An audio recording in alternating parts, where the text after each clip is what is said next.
Welcome, and thank you for joining us this evening.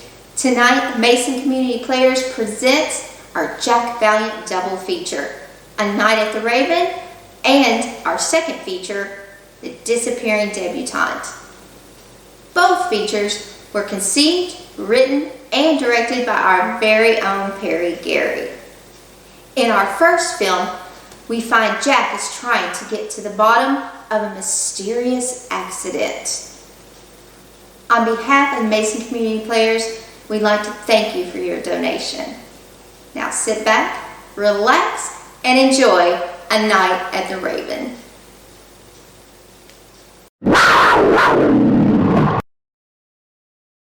Nothing beats the hobo life, stabbing folks with my hobo knife.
Friday night. I was still in the office.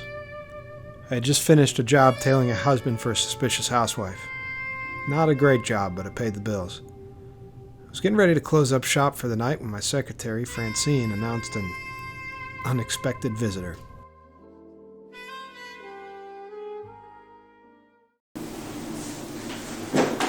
Hey, boss. Gwen's in the other room and she wants to see you. You want her to give it a brush off? No, send her to Francine. You sure that's such a good idea, boss? I mean, with your history with her and Send her in, Francine. Okay, boss, but don't say I didn't warn you. I couldn't believe it was her. I hadn't seen Gwen in over a year. Not since she married the owner of that club where she performed.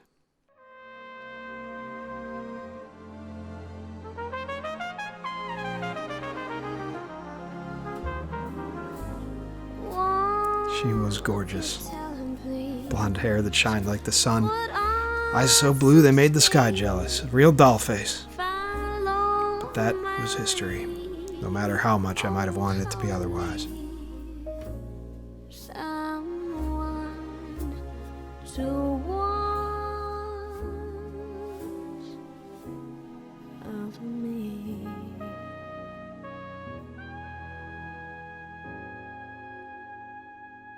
I know I didn't make it easy for her to turn Davenport down. I was always working some case, and I couldn't give her everything a girl like that deserved.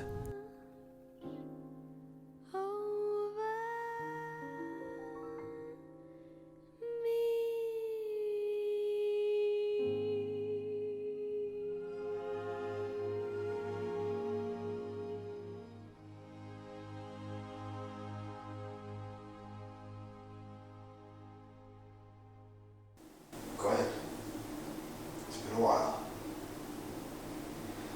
What brings you in here tonight? Jack, I need your help. I think I'm in trouble.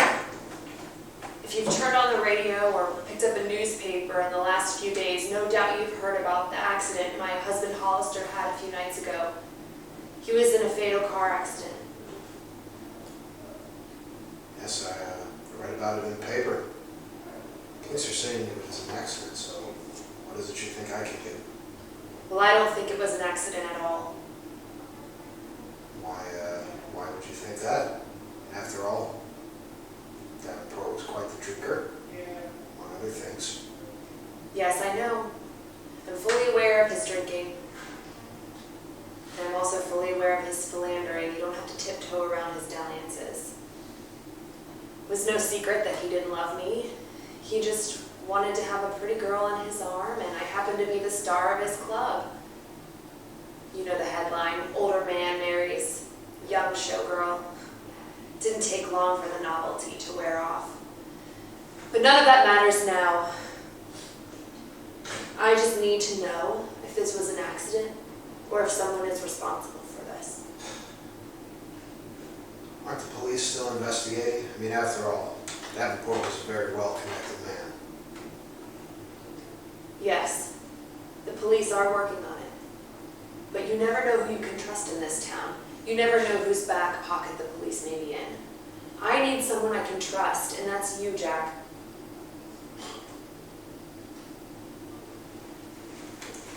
Gwen, are you sure this is such a good idea? The only thing I'm sure of is that I need your help. Jack, please don't let me down.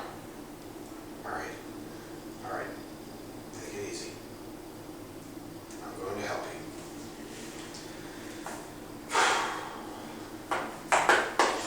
All right, what can you tell me about the night leading up to his accident? Well, Hollister and I went to dinner at the club with Frank Buchanan, his business partner, and his sister Laura Davenport. We'd had dinner and were drinking. I started to feel ill, so I excused myself to the restroom. When I came back from the restroom, I wasn't feeling much better. So I told Hollister that I would just take a cab home so that he could finish his evening and business meeting with Frank. So I went to the doorman, he called me a cab, and I went on home. Around 4 a.m., a knock came at the door.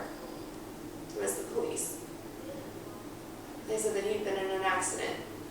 that he'd swerved off the road and crashed his car off of the cliff at Pinnacle Point, and that he was dead. Again, what makes you think it wasn't an accident? Well, just a feeling, really.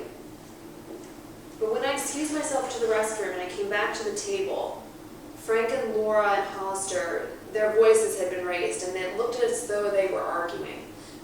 I couldn't make it out exactly what they were saying. From their tone, it sounded like probably not baseball. I think it might have had something to do with the sale of the club. You probably heard of the Moretti boys, Joe Moretti. He wanted to buy the club. He'd made an offer and Hollister had said no. But Frank wanted to sell.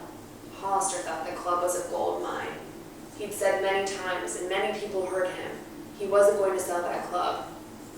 If it was sold, it would be over his dead body. So now I'm concerned that the Moretti boys might have taken him out, wanted to get him out of the equation so that they could buy the club from Frank. If that's the case, then I would have been in the car with him. I would have died too. So what if they want me out of the picture too? I'm really concerned for my life. All right. Is there somewhere you can lay low for a while? My mom has a small place right across town. I could probably stay there for a little while. Okay, good. All right, we'll keep a low profile. Don't tell anyone where you are. Leave the phone number with Francine in case I need to get a hold of you. And above all, do not go back to your place. If the mob's really involved, they could be there waiting for you already. Give me a ring in a couple of days, and if it's safe to come back, I'll let you know what I found. Okay. Jack, you don't know how much better I feel knowing that you're on the case.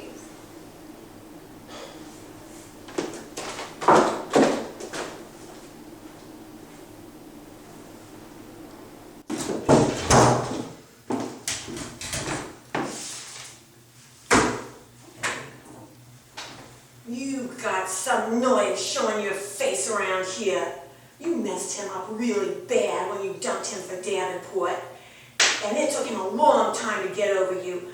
And now you think you can just come waltzing in here like nothing ever happened and just snap your fingers and, as the French say, Viola. And suddenly he's going to appear just like magic. Well, if you think he's going to come running, I got one word for you, sister. Starts with N, ends with A. Never! Francine, you know it wasn't easy for me to leave him either, but I had my reasons. I'll be at this address for the next few days. When Jack needs to get a hold of me, have him call this phone number. Good night, Francine. And for what it's worth, I really cared for Jack. Still do.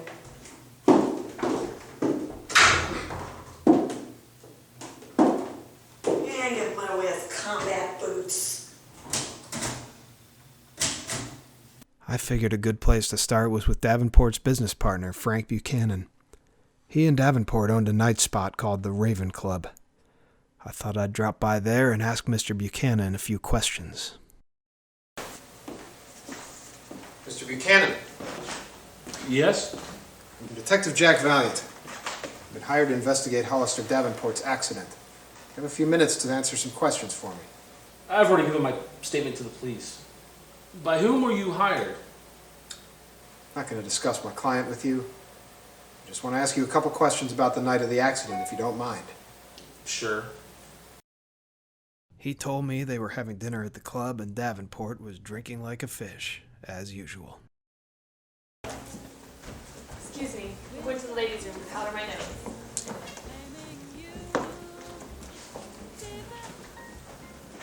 Looks like it's going to be a full house tonight.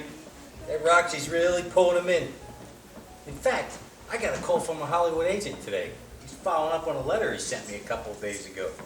He'd been in some time back. He caught her act. He was wondering if we'd release her from her contract so that she could do a screen test for a picture. What did you tell him? Why didn't you tell me? I told him I'd consider it. Don't worry, Frank. You really think I threw that in the trash cans? You really think I'm gonna let our star attraction go? That broad's packing this place. What about Joe's offer on the club and the offer on Roxy's contract? That's a lot of dough, even if we split it. When you gonna get it? This ain't about the dough. I got plenty of that on my own. There's so much more that comes from owning the hottest joint in town. Why do I gotta keep telling you that? It's a lot of money, Holly. I think you ought to consider it. I don't recall asking you for your opinion. What do you care? You don't get any money if I sell the joint. How do you even know they keep you on the payroll? Well, Joe at the helm, Roxy's gonna be the biggest star of this joint. You'd be out on your keister before the ink on the deed is dry. Don't be so sure about that, Hollister. I've got plenty of fans. Don't be such a jackass, Hollister. She's just trying to get it through your thick skull. Hey, quit busting my chops. This joint ain't for sale and that's final. This place will sell over my dead body. That sounds pretty final. You might regret that. Hey, we're through with this topic. Hollister, I'm not feeling very well. I think I'm gonna go ahead and call it a night. I'm sorry, Frank. I'm sorry, Laura. Hollister, I think I'm just gonna take a cab. That's okay, baby. I'll drive you Oh, home. no. Stay, enjoy your evening. I'll be fine. Really, I'll be fine. Babe, call a taxi for my wife. And give me another drink. Right away. Good night, everyone. Enjoy your evening. You have a good evening, bud. Call me Margwin. I do hope you feel better. I'll see you when I get home. He said that Davenport kept drinking and eventually asked for his car to be brought around. Frank said that Davenport was so drunk that he pleaded with him to take a taxi or stay and have coffee before heading out, but Davenport told him to lay off and staggered out of the bar. I asked Frank if he knew of anyone who might have an axe to grind with Davenport. He said people were lining up to buy tickets. Davenport wasn't a liked man, and you don't get a reputation like his throwing tea parties. Frank told me he was going to sell the club. I asked why. He said the club was really Davenport's baby, and he didn't want to run it anymore. At that point, he started getting a little edgy and asked if I was accusing him of being involved in Davenport's death. Then he clammed up, and our conversation was over. Are we through here? Yeah, I guess so.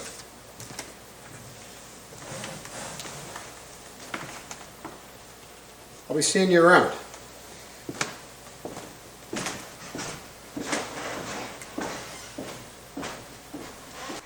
Next on my list was Joe Moretti. Both Gwen and Frank had said that he wanted to buy the club and that Davenport wasn't selling. Joe has his hand in half the shady dealings in this town, so I asked around and caught up with him at Gennaro's. I've been doing this job for a while. Trust me when I say it'll get everything taken care of, especially for what we're gonna be doing. The warehouse job. Of course, I mean the Moretti. Mr. Moretti ain't seeing anybody tonight. So beat it. Well, thanks for the update, King Kong. But I don't care if he ain't seeing anybody. I got questions for him. Oh, maybe you don't hear so good. I said beat it, you dick! No! You son of a bitch!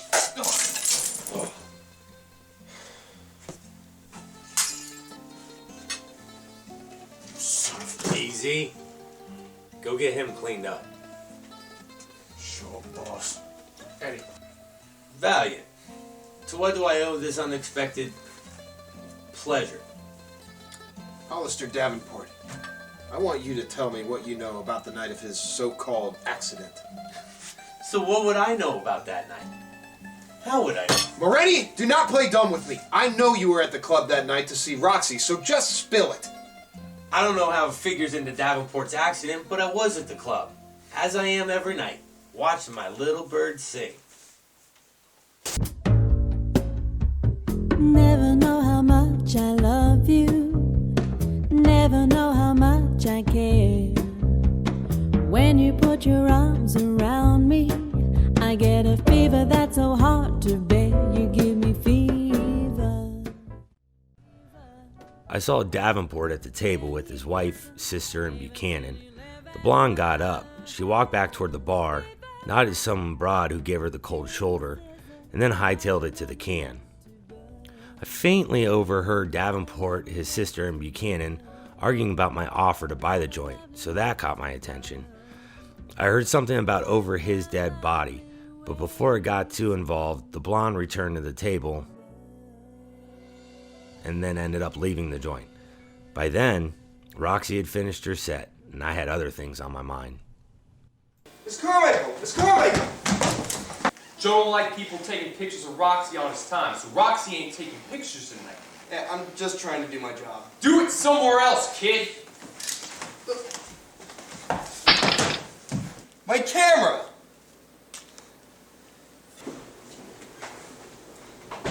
Ladies and gentlemen, Raven Club proudly presents the one, the only, Miss Laura Davenport. Sing, Toots. What's the story of Davenport's table? So they've been talking about Roxy in the club and how he ain't letting either go. And then he was also telling Frank about how he gave that Hollywood agent the brush off. He was smart. He won't be singing that tune.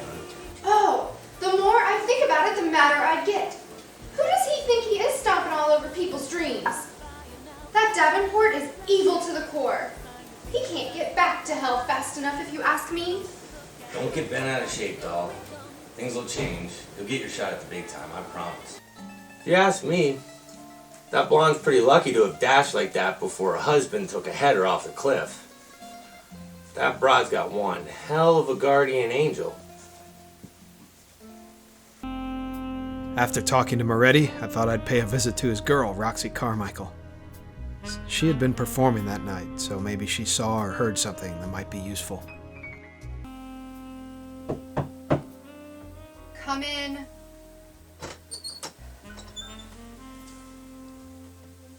Have a moment of your time, Miss Carmichael. Miss Carmichael. Why so formal, doll? I haven't seen you in these parts in quite a while. Why are you here tonight? I want to ask you a couple questions about your old boss, Davenport. Sure thing, Blue Eyes.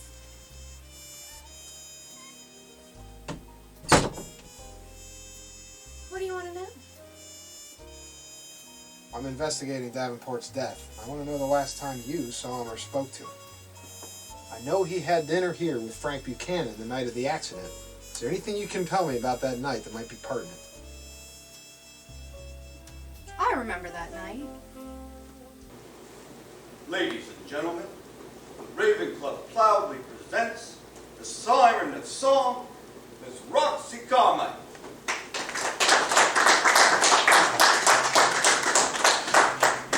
I was singing on stage. I noticed Davenport was at a table with Frank, Laura, and Gwen, and he had been drinking a lot. Just like any other night, I guess. I saw Gwen get up and head toward the bar. She stopped to speak to a woman, but it didn't seem like she was happy to see her. So Gwen continued on to the ladies' room. I noticed there was a commotion at the Davenport table, but I couldn't make out what was said. It seemed pretty heated, though. I didn't see Gwen around afterwards. I heard that she wasn't feeling well, and so she just left. Is there anything else you can remember that might be helpful? I do recall thinking it was quite convenient how Gwen didn't ride home with Davenport that night. Of course, I wouldn't be surprised if she had anything to do with it. Not that I'd blame her. Davenport was always treating her like trash. Drunk all the time and chasing some tail. And you know, it didn't help the fact that Gwen was so in love with you, Jackie. And Davenport knew that too. I never understood that with Gwen, how she could leave a dreamboat like you for a man like Hollister. If I was Gwen, I would have latched onto you and never let you go. So why do you think we never got together, Jackie? Gee, Roxy, I don't know. Might have something to do with the fact that you're Moretti's girl. Well, we might be engaged, but he doesn't own me yet. Cut it out, Roxy. I'm here on business. Oh, a girl can have a little fun, you know. Right. You know, from what you're saying, it sounds like you weren't exactly Davenport's #1 fan either. That's not a secret. Davenport wasn't happy unless he was making somebody else miserable. Well, I figured I could wait out my contract before going out to Hollywood. I don't want to be a lounge singer the rest of my life. I've got a dream. I'm gonna be a movie star. Roxy, 5 minutes. Best of luck with that, Roxy. Thanks for your time. Anytime, doll.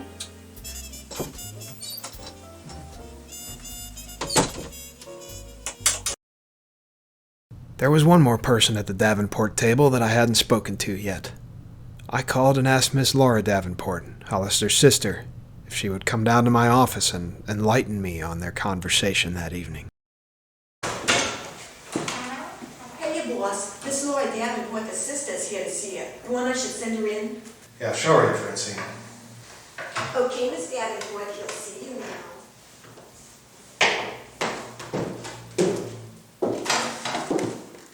Thank you, Mr. Valiant. Thank you, Miss Davenport, for coming in today. I'd like to ask you a few questions about the night of your brother's accident. Sure. I still miss him so much. I'm very sorry for your loss.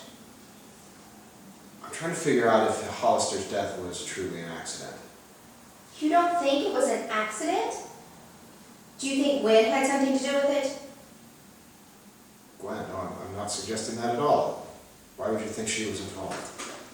Well, it's just a little suspicious how she suddenly took ill that evening and decided to have a cab take her home instead of Holly.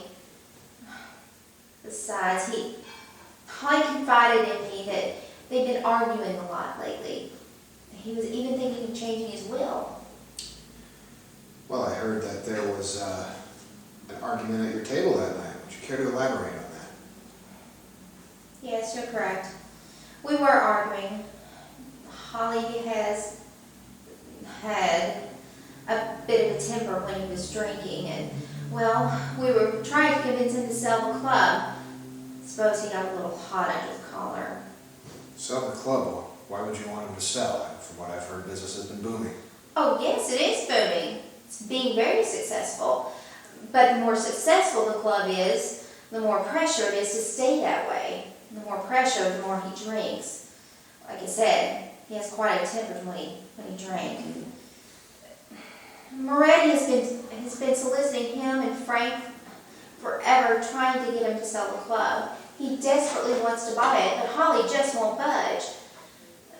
It's a stupid pride thing, I suppose. He doesn't need the money, but he likes to be in control. I see. So how long have you been working with your brother at the club? About 8 years. When he first bought the club, I really believed that he did it to launch my singing career. But then he met Gwen, and it's when that dream faded him fast. Why do you say that? Well, he was totally smitten with Gwen when he first met her. And then they got married, and, well, she left the club, and he pushed Roxy up on stage. He was always looking for the newest and the latest thing. I'm sorry, Mr. Valiant. I'm not feeling very well. Do you mind if I go home? Oh, by all means. Thank you again for your help. Thank you. I'll do anything I can to find out what really happened to Holly. I just wish I could see his face one more time.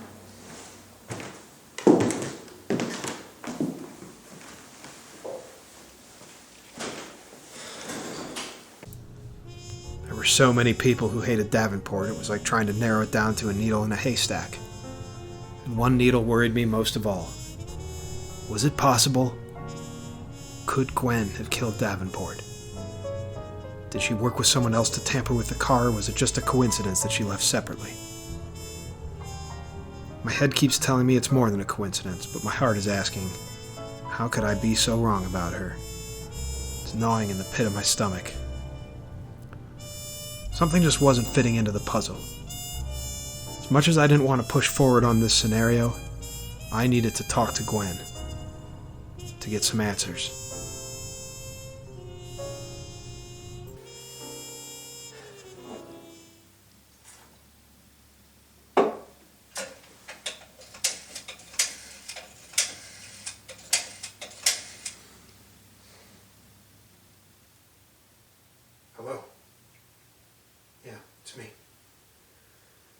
Listen, you know that place where we used to eat? Yeah, that one. It's out of the way. Meet me there tomorrow at 8 o'clock. I'll tell you what I found so far. Be careful.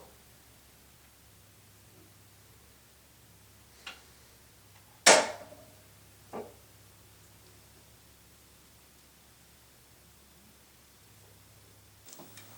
you careful getting here? Were you followed? I don't think so. I switched cabs halfway here, just to be sure. Just like you taught me. Good. I've always loved this place. The cozy table, the music, the candlelight. We've had many beautiful evenings here. Is that why you chose it for our meeting? Cut it out, Gwen. This is not a date. I know. For God's sake, I'm trying to save your life here. It just brings me back to when we were together. Well, we ain't together anymore. Let's focus. Now, who were you talking to that was sitting at the bar that night? Well, I bumped into Francine on my way to the ladies' room. We exchanged pleasantries. I asked her if she still worked for you and how you were. She said you were fine and then gave me the cold shoulder. So I continued on to the ladies' room. What time did you leave the club? About 10 o'clock or so. Why did you leave so early? I told you the other night when we were in your office. I felt ill, so I took a cab home. Why didn't you take Hollister up on his offer to drive you home? He was drunk. Aren't you glad I didn't? What is this, an interrogation? Look, I've been checking around, Gwen. I questioned a lot of people about that night, and a lot of fingers keep pointing right back to you leaving right before the accident. You think I had something to do with this?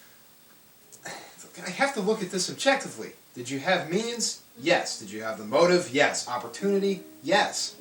I can't fully investigate this without at least taking that into account. Maybe I did have all those things. But so did half the people in this town. Even you have to admit it looks suspicious, Gwen.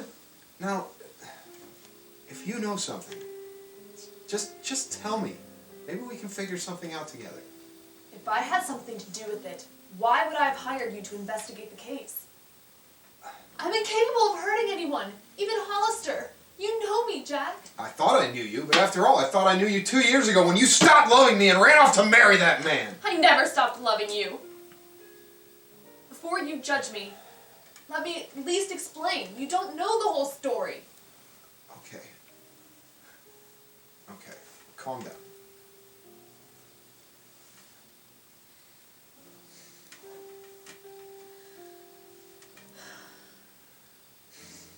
From the moment that I started at the club, Hollister wanted me for his own. The lewd comments, the sleazy advances, I tried everything I could to discourage him, but he wouldn't leave me alone. I told him we were in love, and that didn't matter. He wanted me for his own, and he was the kind of man that always got exactly what he wanted, no matter the means. Finally, he threatened to have you killed if I didn't marry him. And if I told anyone, he would kill us both. So I kept quiet and married him. Gwen, I had no idea. I just thought you didn't care anymore and we had money so he could give you whatever you wanted. Gwen, why didn't you tell me this before? We could have figured it out together. I couldn't take that chance with your life. He would have followed through with his threat. And I know that if I would have told you, you would have come running in to save me and gotten yourself killed. I loved you too much to risk losing you that way. I would much rather not have you at all and know you were safe. But you have to know, I never stopped loving you. Part of me hoped that you still loved me too. Gwen, I believe you. But I don't know how to feel. Part of me still thinks back to when we were together, but I was so messed up when you left. I couldn't do anything. The business suffered, and now you're back in my life for 2 days, and it's all twisted again. I'm so sorry, Jack. But I didn't have a choice, then or now. And you know my marriage was a sham. You have to believe me when I tell you that I was frightened for my life when I came into your office that night.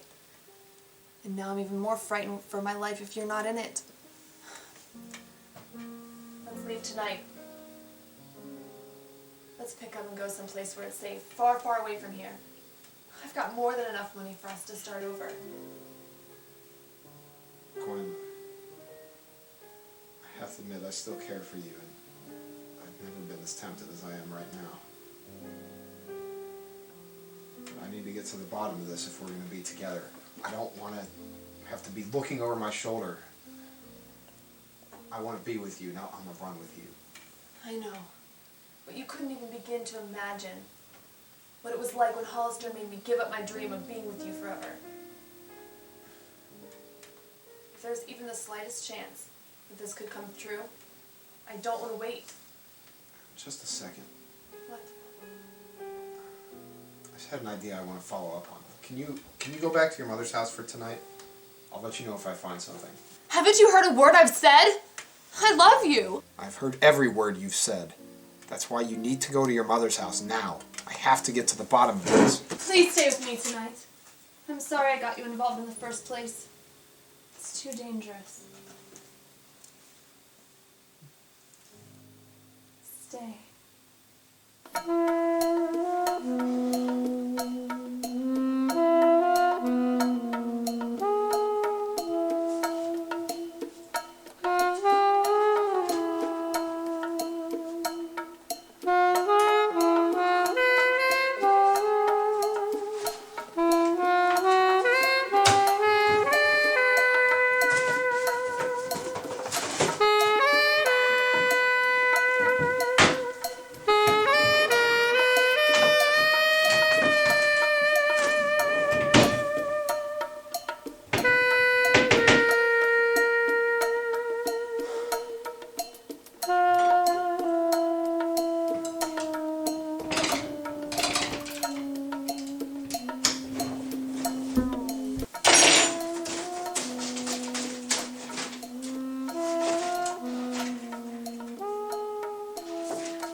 In the drawer was a folder containing a bunch of canceled checks for large sums made out to a Dave R. Pont.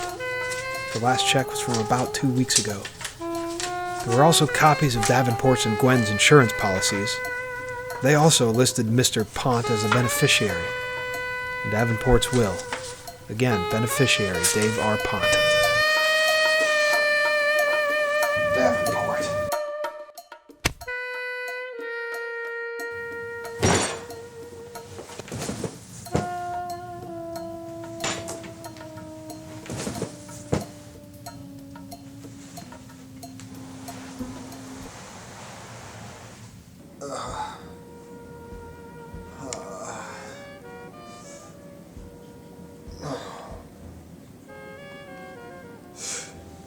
I guess you figured it out, chump. I am Dave R. Pont. I decided to fake my death. Decided to come back and finish Gwen off too. Dead man wouldn't be a suspect. With both of us gone, the money would go to me. What I didn't consider was how quick after I died, she'd come running straight back to you. You came rushing in like a big Boy Scout to save her. Well, things couldn't have worked out better. Now I have the opportunity to get rid of both of you for good. Gwen's on her way to meet you here right now. You sent her a telegram telling her to meet you here before the club opens at 5 o'clock. Well, you're a sweetheart. We'll have a front row seat to the big show. In the meantime...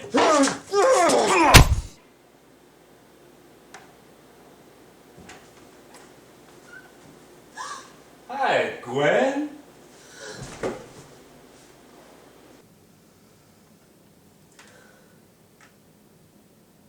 As you can see, my sweet, I am back among the living.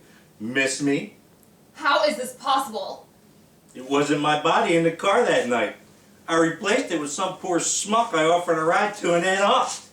Now it's time I took care of you so I can get the money from your policy and mine. You vile, evil man! You killed an innocent man just so that you could slink off into the night. Some grieving widow you turned out to be. It didn't take you long to run back to Jack after my death, you little harlot. I never loved you. The only reason why I went along with this and didn't open my mouth was to save the man I really love. No one could ever love you. Well, your knight in shining armor isn't coming to your rescue this time, sweetheart. But don't worry, you'll have forever together. Jack! Jack! Yeah, looks like your handsome hero's joining the party. Let us go, Hollister. I'll do anything. I'll run away with you. Just don't hurt Jack. How touching, sweetheart. But too little, too late. Well, don't worry. You'll have time to say your goodbyes. Better yet, I don't think so. Just in case somebody gets here to open up early.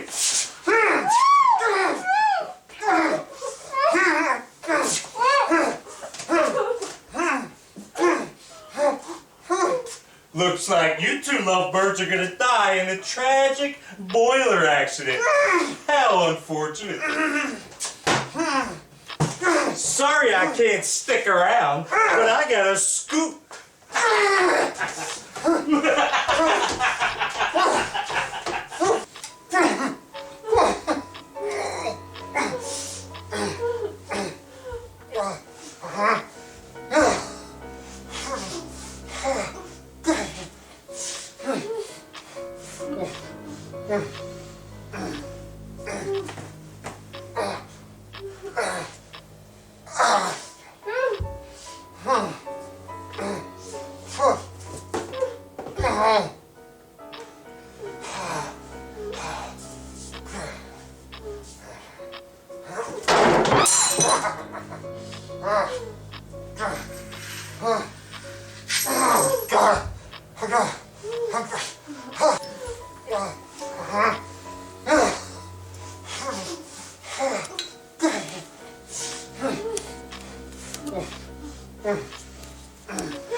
Quiet, hold on.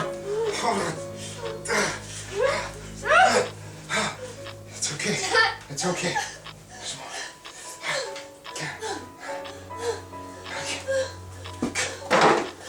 Come on. Let's get out of here.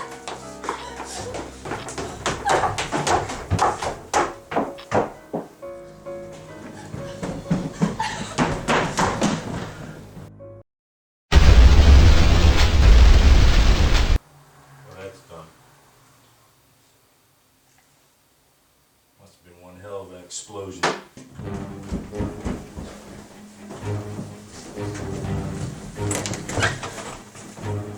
Jake is off Davenport.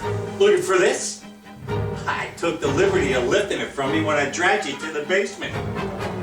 I don't know how both you escaped the bomb, but now it's time I got rid of you once and for all. Let her go, you gutless snake! Ha! Sweet sentiment, but I don't think so. Here's how it's gonna go down, Jack.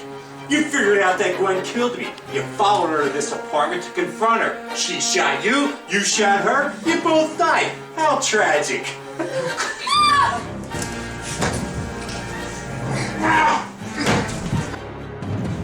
I'm gonna enjoy bashing your brains in.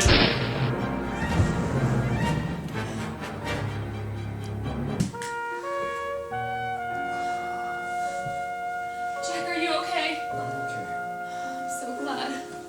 I don't know what I would have done if I'd lost you.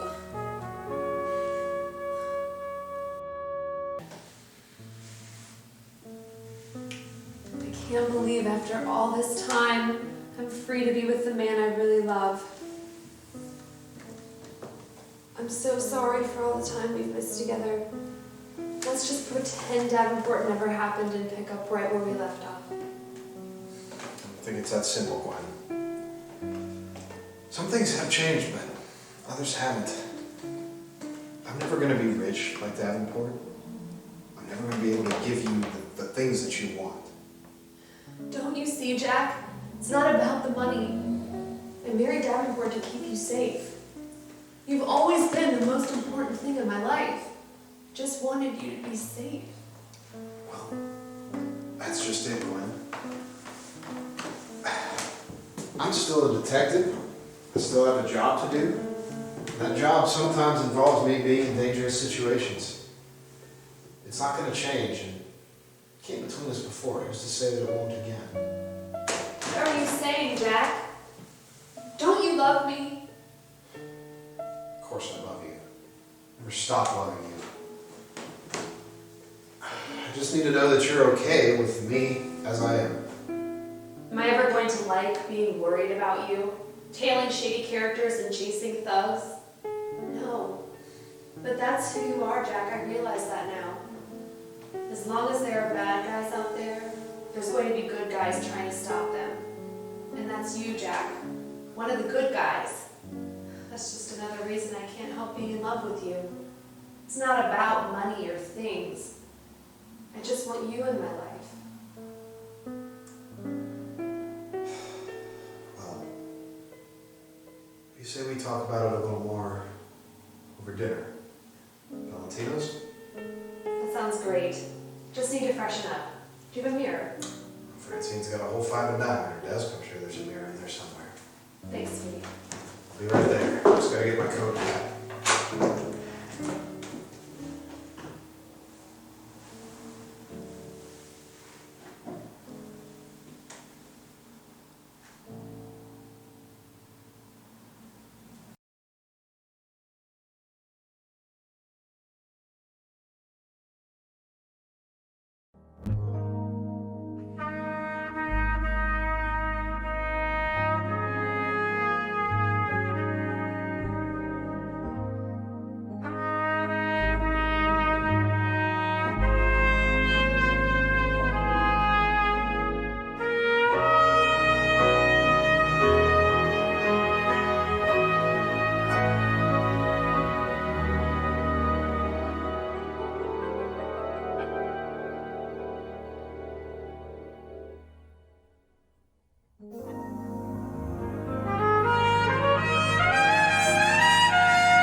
We want to thank you again for watching our first presentation in our Jack Valiant double feature this evening.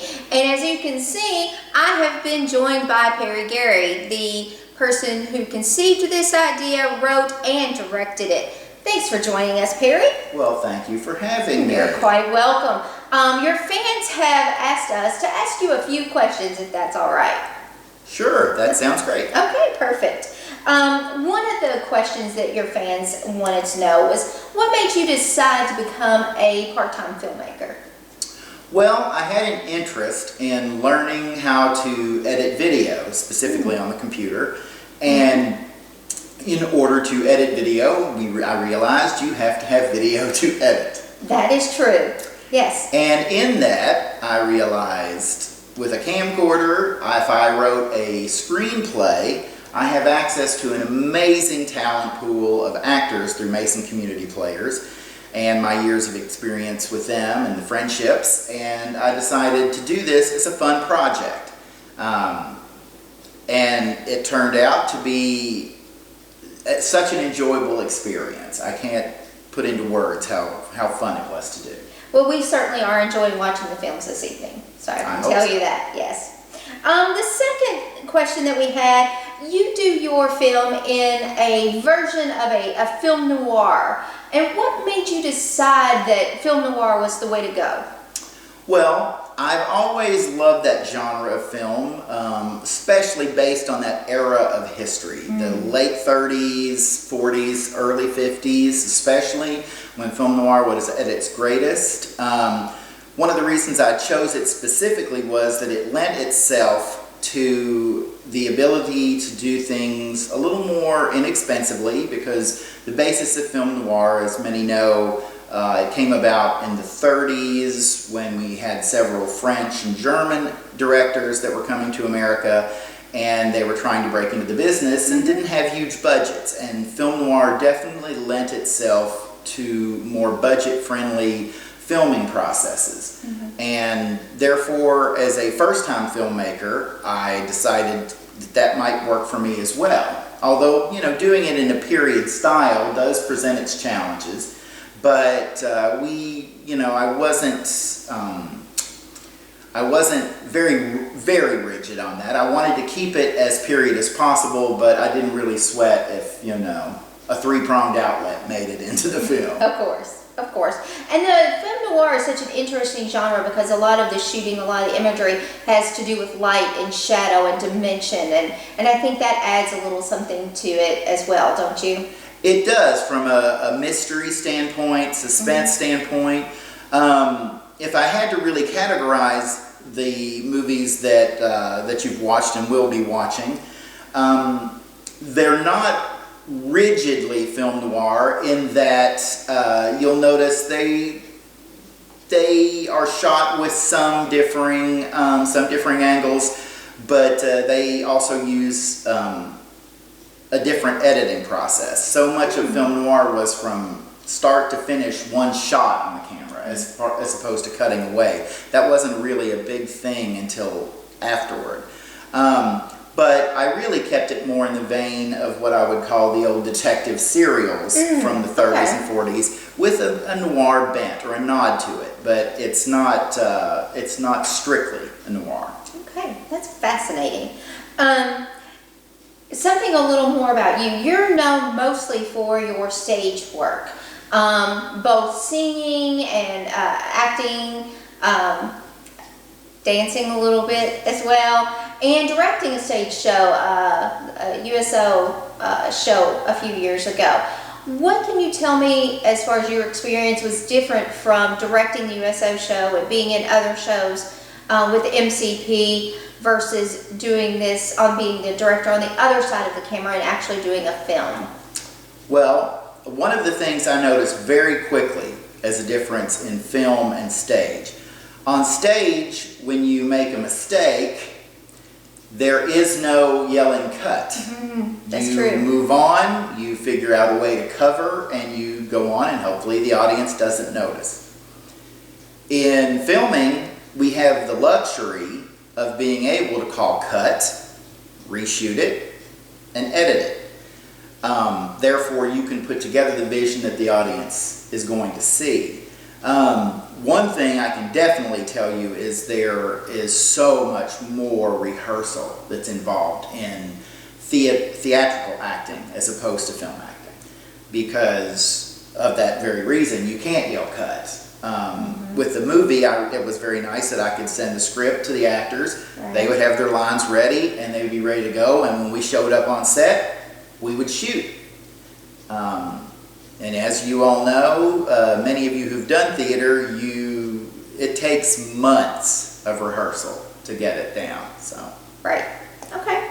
And will there be a third movie in this series with Jack Valiant, or are you going to start another storyline, or have you made that determination yet? Well, I haven't ruled out the Jack Valiant character yet. John Scheiding has so amazingly portrayed that character, and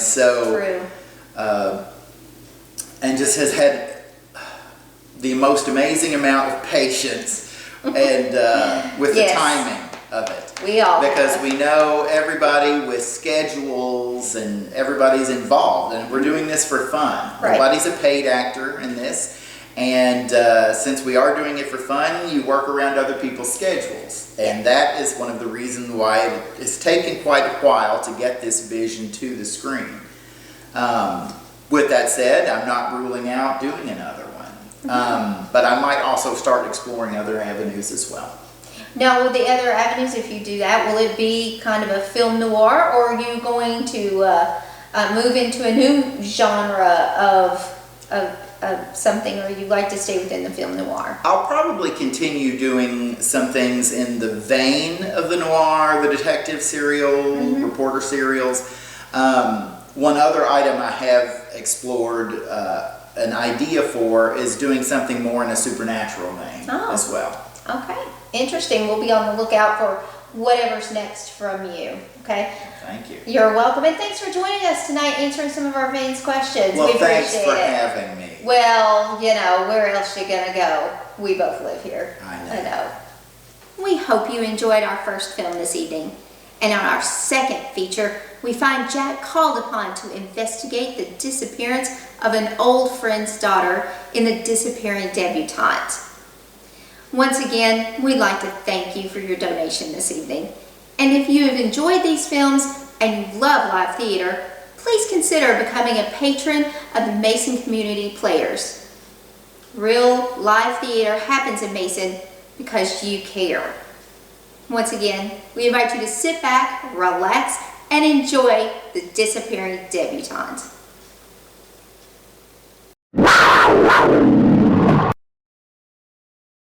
Nothing beats the hobo life, stabbing folks with my hobo knife.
What's shaking?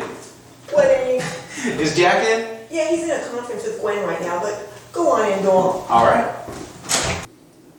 Oh, hey Jack. Francine told me to come in. What a nice surprise, hi Tom. Hey Gwen, how you been? Tom, Jack, good to see you. Good to see you. Are you guys busy? I'm not interrupting anything, am I? No, I was just headed on my way out to do some shopping. How are things over at the paper? They're good, actually. I'm headed downtown to work on a story. I was actually hoping to talk to Jack about it. Well, I'll let you two boys catch up. But we really must have you over to dinner to Jack sometime soon. That'd be great. I love a home-cooked meal. I really think you should settle down with a nice young girl. Cute face like that, I could set you up with a real sweetheart. Appreciate you saying that. Bye, sweetheart. Bye, Gwen. Bye, Tom. Bye, Gwen. Have a seat, Tom. Make yourself comfortable. Yes, sir. Sorry.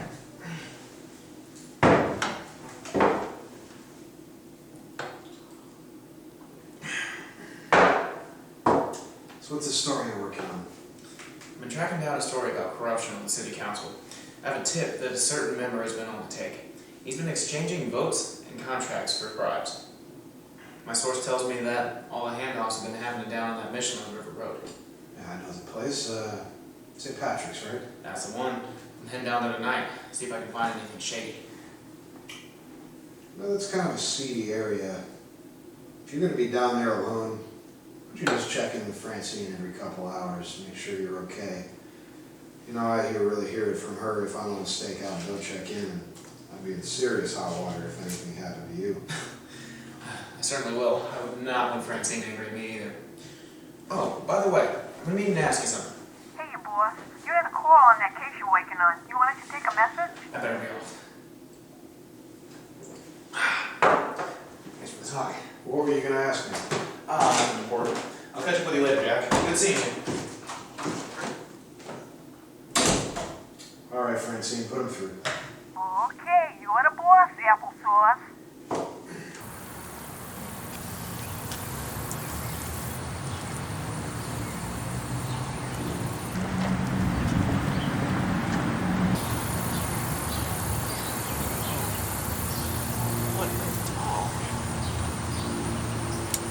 Hello, Esther. How are you today? Hey, Diddle Diddle, have you seen my kitty? Edgar, he says you're very pretty and that you smell like lilacs. Oh, thank you, Edgar. You're looking very dapper yourself. Esther, you have a beautiful and charming cat. The king is in his counting house, counting all his monkeys. Well, you have a wonderful day, Esther. And you too, Edgar.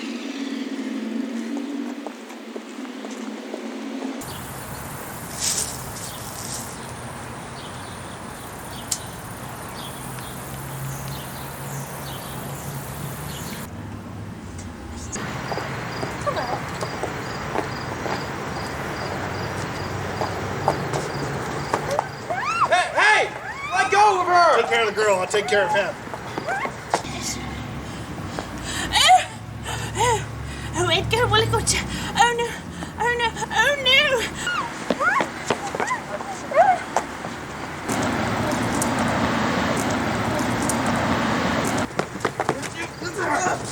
Get out of here, kid. You're gonna get hurt.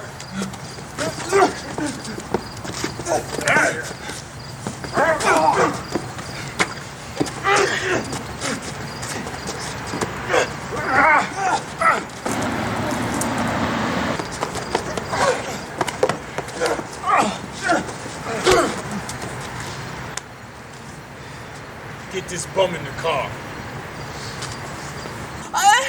Oh my goodness. Oh my goodness. Oh my goodness. Edgar, what are we going to do? We must get help. The princess and the knight, they've been taken by the giant. The princess and the knight, they've been taken by the giant. I'll be in the back with the bread. The princess and the knight were taken by the giant. The dish, she ran away with the spoon. The princess and the knight were taken by the giant. But Grandma, what big eyes you have. Mrs. McGillicuddy, Mr. Paxton has gotten his head stuck in the banister again. Oh, that's nice, dear.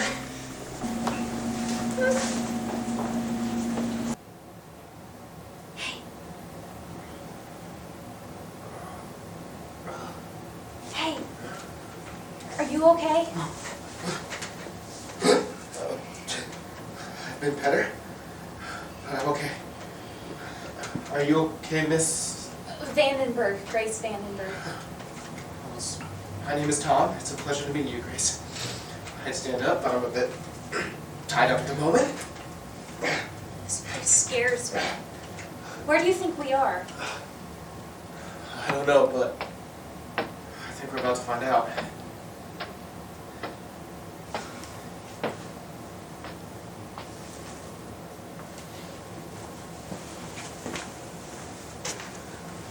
Hi, dear princess.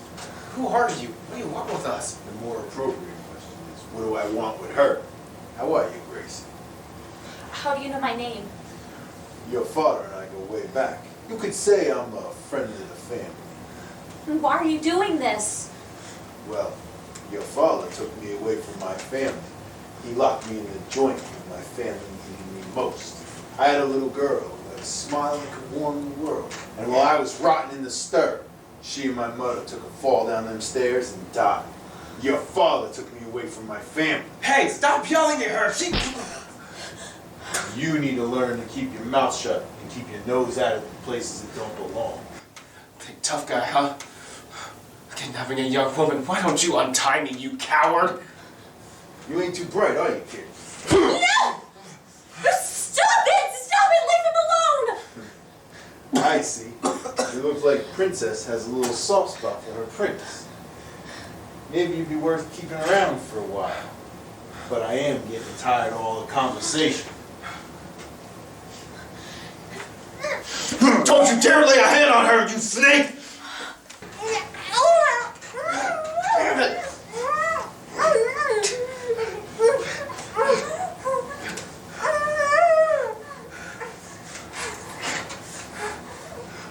I got one for you too, kid.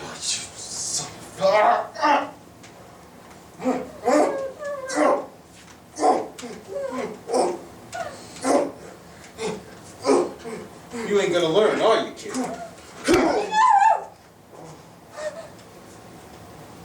Don't worry, sweetheart. Loverboy's just taking a little nap. If you don't cooperate, it's gonna be permanent. Capiche?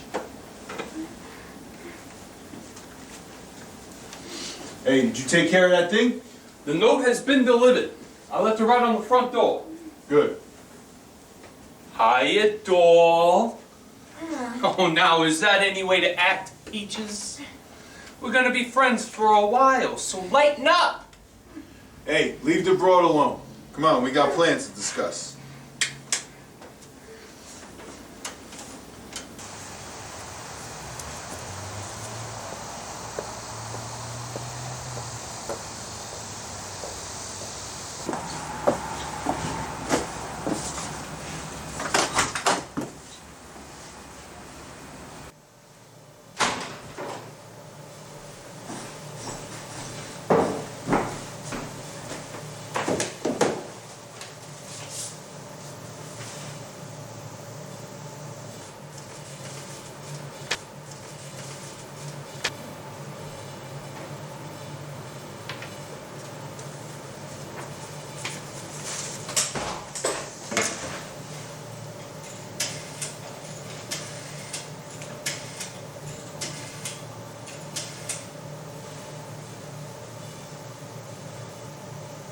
It's me. We need to meet. I have some amazing news. See you soon.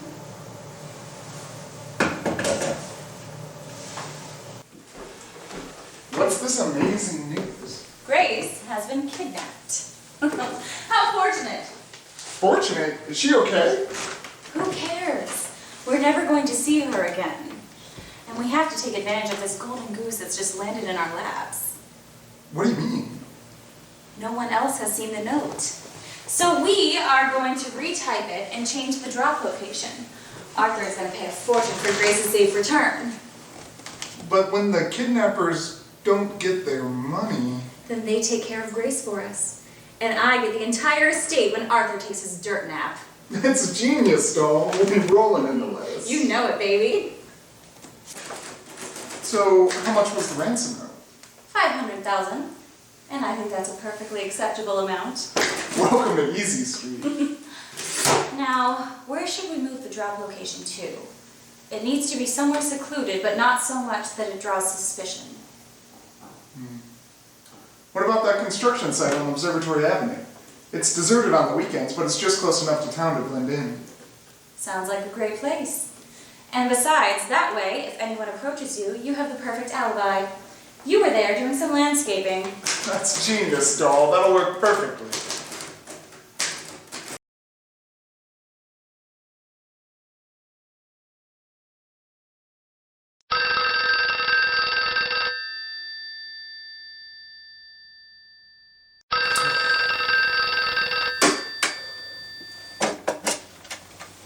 Hello. Arthur, is that you? What's going on? All right. Arthur. Slow down. Tell me what happened.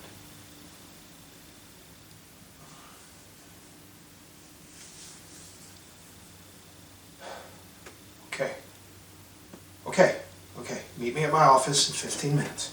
All right? Okay.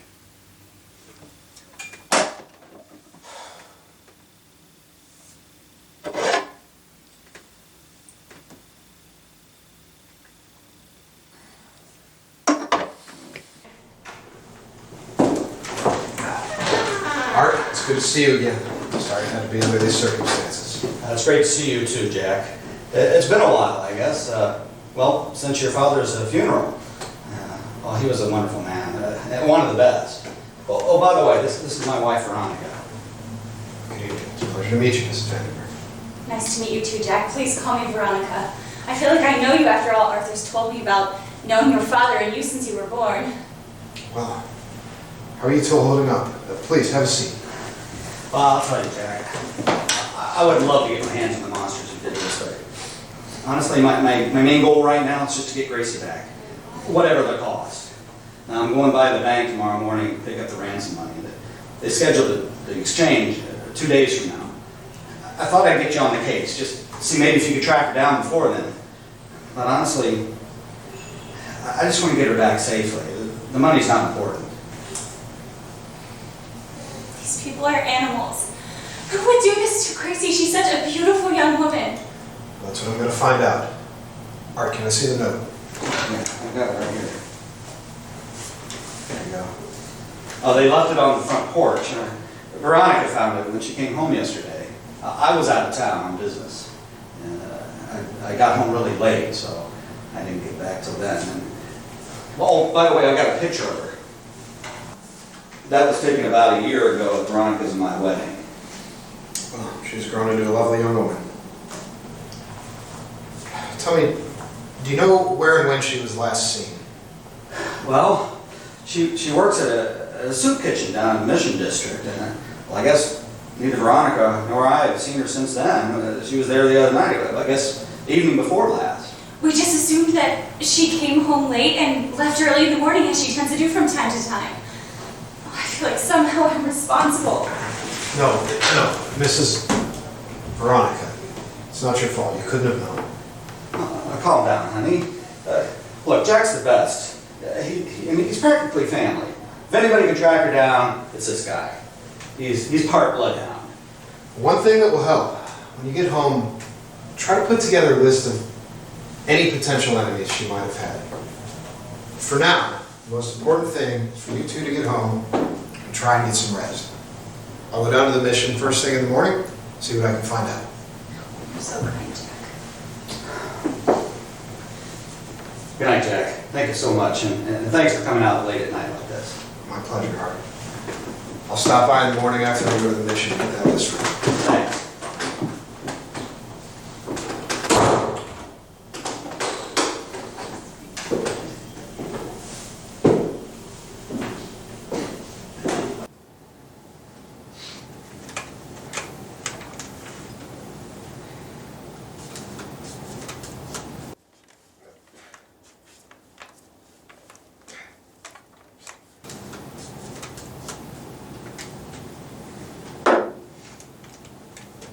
I'm gonna head down to Kelsey's, grab us some more beers. Okay, boss.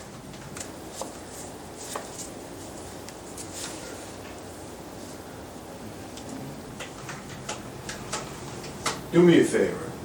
Keep an eye on Romeo and Juliet, alright?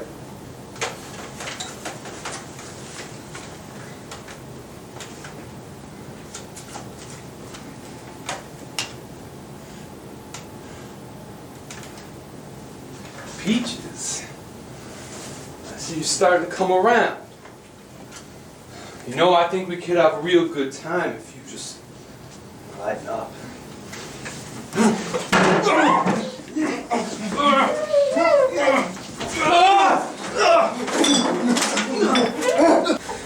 How's it feel to be on the other end of the gun?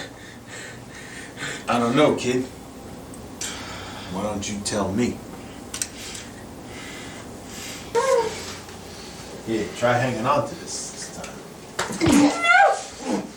I've had it with you. Say your prayers, Romeo. Whoa, whoa, whoa. Not yet. Not yet. He's still leveraged for the broad. What? Boss, let me ice this joker. I said not yet. But he can take another nap, if you know what I mean. Nighty night, Romeo.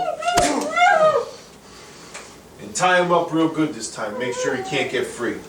Oh, don't worry, boss. He ain't going nowhere.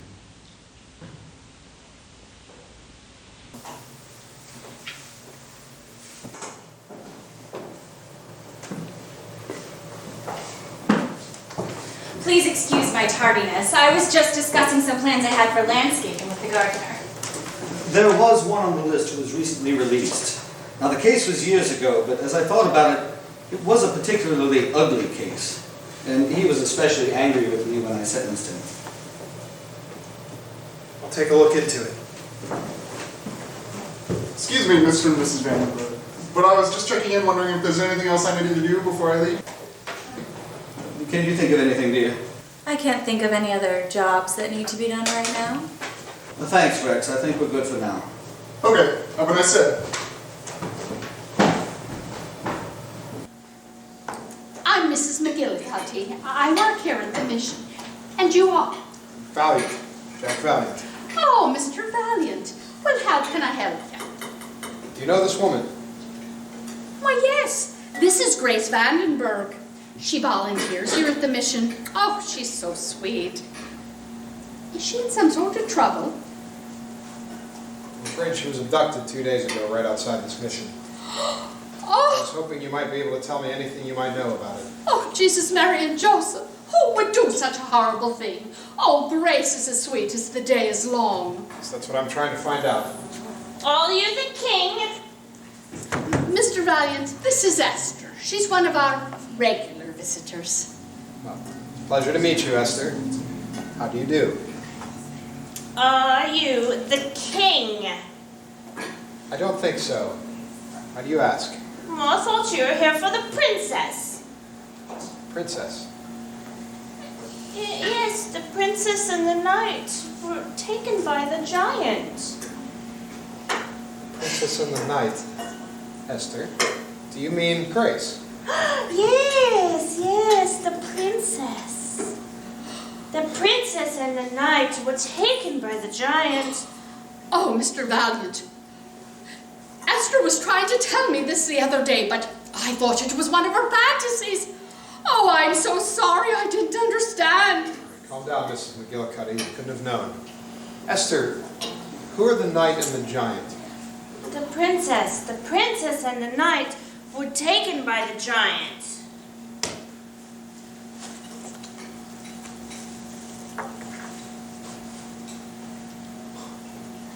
Esther, did the knight drop that? Yes, yes, the princess and the knight were taken by the giant.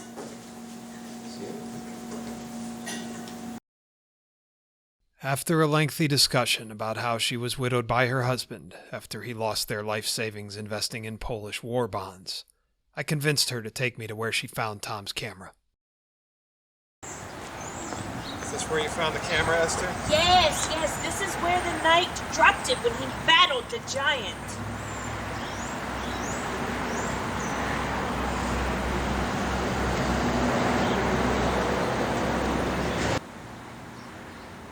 Tom must have seen Grace being kidnapped and jumped in to help. Who's the giant? Esther, what did the giant look like? He was big and scary, and there were two shorter giants with him. And they took the knight and the princess away. Okay. Thank you. Thank you for your help, Esther. My pleasure, Your Highness.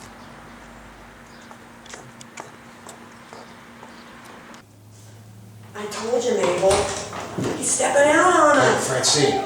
I'm told of it. He's never home. Francine.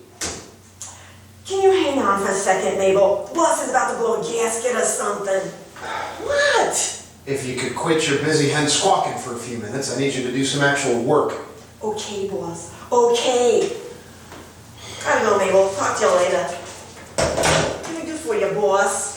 I need you to run down the names on this list and get addresses for them. One in particular, Ralph Haskell. He just got sprung not that long ago, so call the prison, see if they have a recent address for him. Okay, boss. You got it. I'm heading out. I'm going to go check out the ransom drop site, see what I can find. I'll check back in a few hours. I'll be here.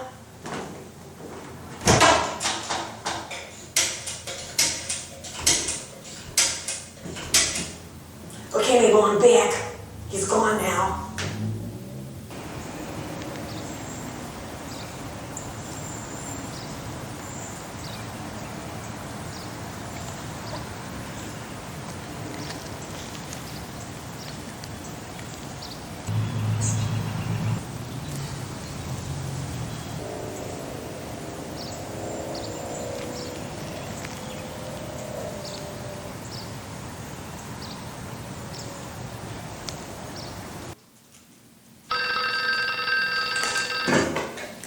Valiant Instigations. How may I help you? Sure, boss. I just got off the phone with Geraldine down at the jail, and she gave me some addresses. Well, the first one is a flop house down on Marwood Street. It's 1526 Marwood, apartment 42. And the next one they had is 9532 Wilkins Avenue, apartment 35. Oh, boss, Geraldine also mentioned they had an address for his mother's as a possible. Her house is at 6219 Billingsley Drive. Oh, and boss, be careful.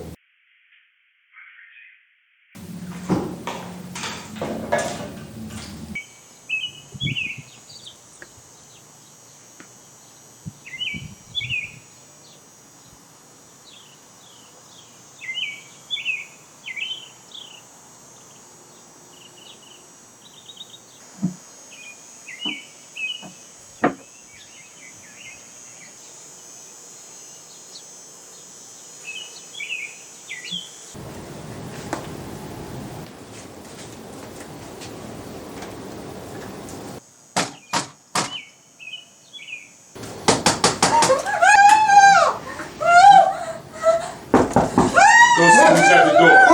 Whoever it is, get rid of him. Okay, boss. Hey, lover boy. You might want to knock it off. If you know what's good for her. You wouldn't want your sweetheart to get hurt, would you? That's better.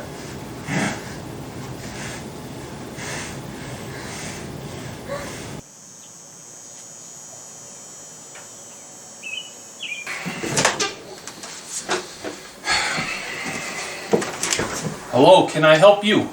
Yes, I'm looking for Rose Haskell. Is she home? She don't live here no more. I'm renting the place from her. Now, what did you want with her? Oh, nothing. I was just following up on an order she made for some encyclopedias. I'm sorry to have bothered you. Say, you wouldn't be interested in buying a set, would you? No, thanks. Now scram. Had to ask.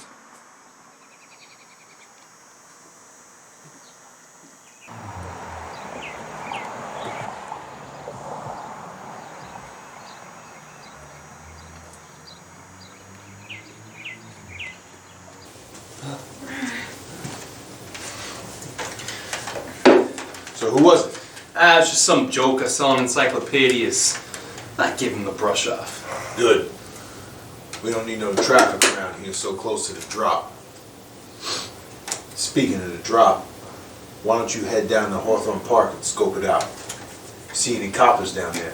Beat it right back here. Okay, boss.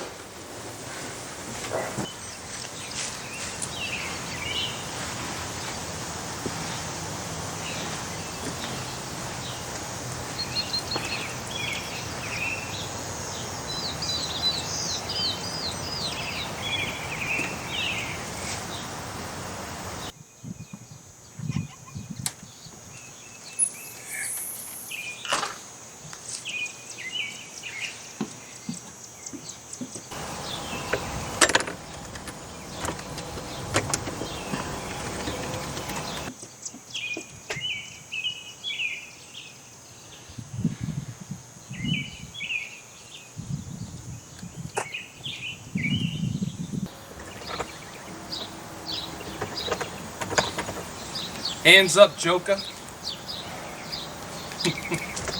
Come on. Come on. So you changed your mind about the encyclopedias? You change your mind about having a bullet in your head? No!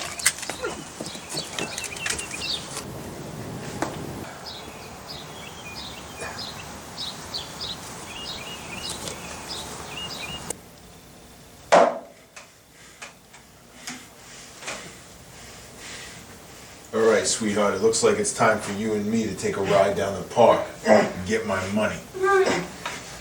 And as for you, I think your time with us is over.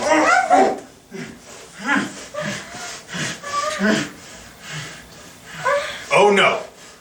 You're gonna have a front row seat for this, Gracie. Look at him. I'm gonna enjoy this, kid.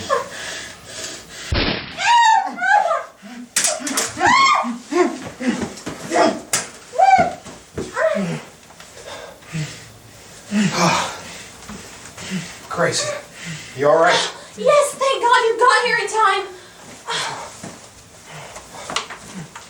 You all right, Chief? I'm bruised up, but I'll live. What took you so long? You're okay. Are you okay? Come on, we need to get out of here before that other goon wakes up. That creep say where he was going? It said something about the Hawthorne Park. Hawthorne Park? Are you sure that's what he said? Yeah. He said he was going to take me there for insurance. Why? The note that your father got told him to bring the ransom money to the construction site on Observatory. That's nowhere near the park. Look. This is the note that Veronica found on the door of your house.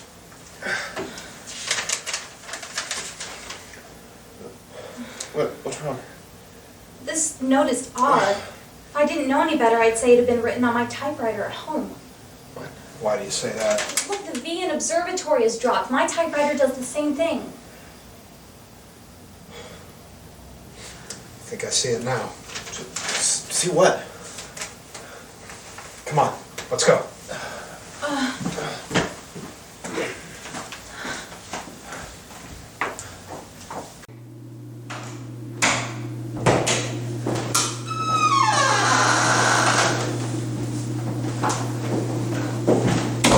All right, you two make yourselves comfortable. I'm gonna call your dad and tell him to get down here.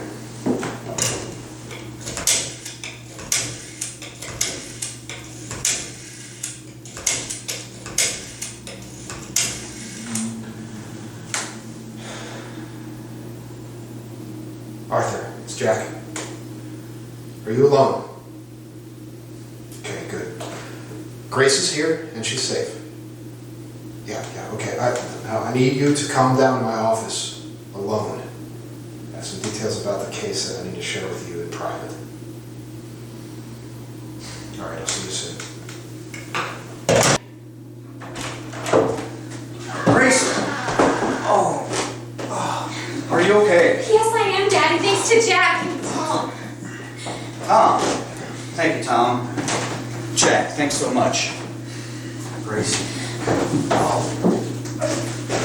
Arthur, we have something we need to discuss. What is it, Jack?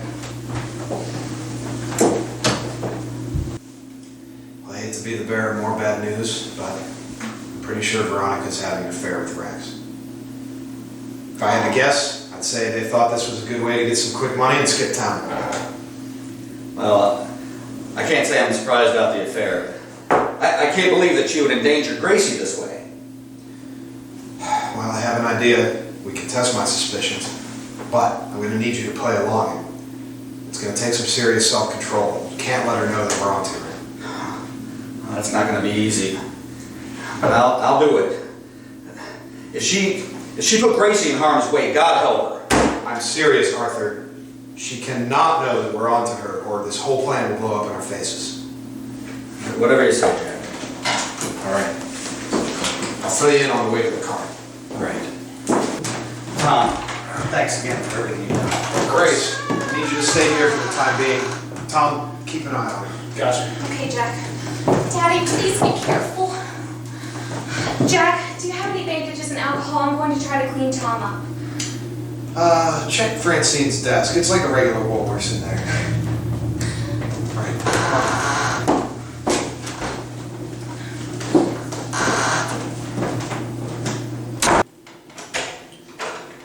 Tom, lean back so I can clean you up.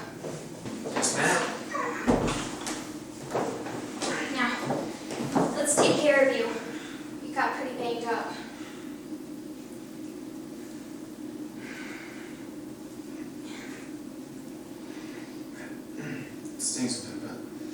Thank you, Grace. You were very brave, coming to my rescue like that. What can I say? I can't stand seeing a beautiful woman in distress. Now, where does it hurt?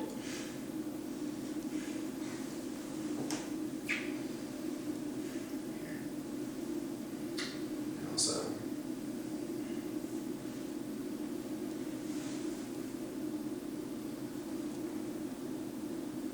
Arthur, you cannot go to the ransom drop alone. Damn it, Jack, I can't risk any harm to Grace. Veronica, will you talk some sense into him? We need to involve the police. He shouldn't go alone. I hear what you're saying, Jack, but I have to go with my husband's wishes on this. The risk to Grace is just too strong. Seriously, Jack, I don't want any involvement at all from you or from the police. Now, I mean it. Fine. Against my better judgment, we'll go with your wishes on this, but it's a mistake.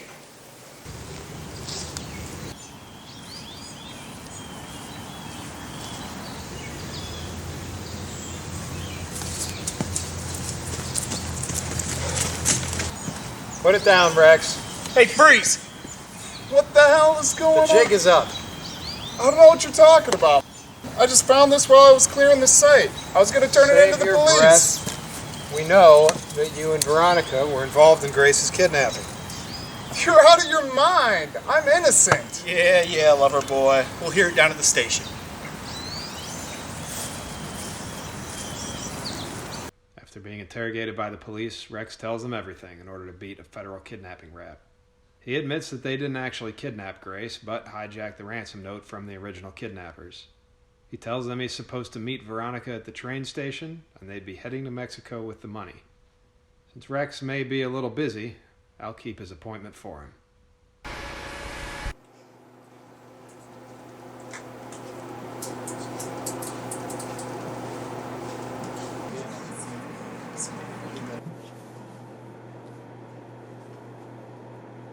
Hi, honey. Jack! You startled me. What are you doing here? Well, Veronica, I think you know exactly why I'm here. I'm sure I don't know what you mean. Save it for the judge. We know you were meeting Rex to take the ransom money and run. He sang like a canary down at the station. You make me sick, lady. Risking an innocent young girl's life just to get some cash. Take her away.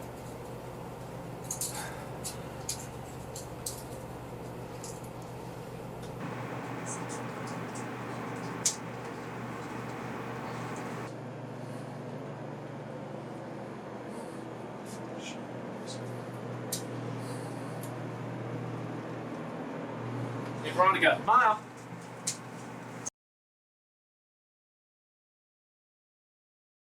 Well, I can't possibly repay you for returning my sweet Gracie to me safely. However, I hope this can at least make a start. Arthur, that's not necessary. You know, I think of you two as family. I'm just glad she's okay. And with Veronica and Rex on their way to the joint, you'll both be safe now. Just no more trips to Vegas for a while. Well, I don't think we'll have to worry about that anytime soon. Tom, Gwen wanted to know if you could join us for dinner tonight. She's making a pot roast. Oh, sure. Would Gwen mind if I brought a date? At last, my love has come along. My lonely days are over, and life is like a song. At last,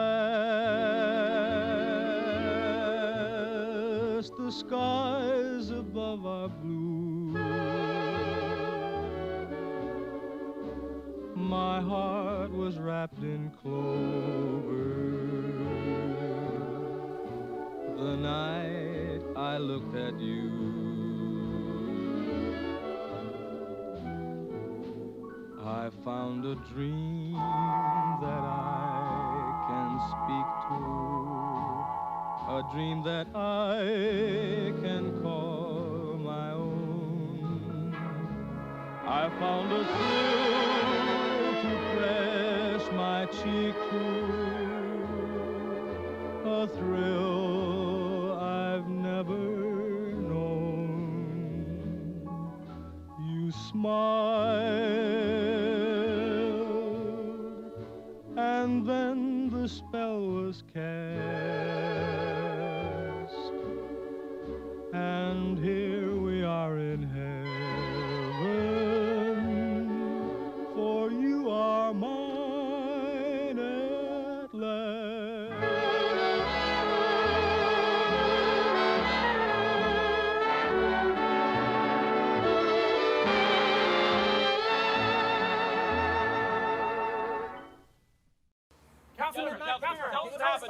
With the upcoming election, please remember my record as you make your vote for mayor. Helen Mooney, Star Gazette.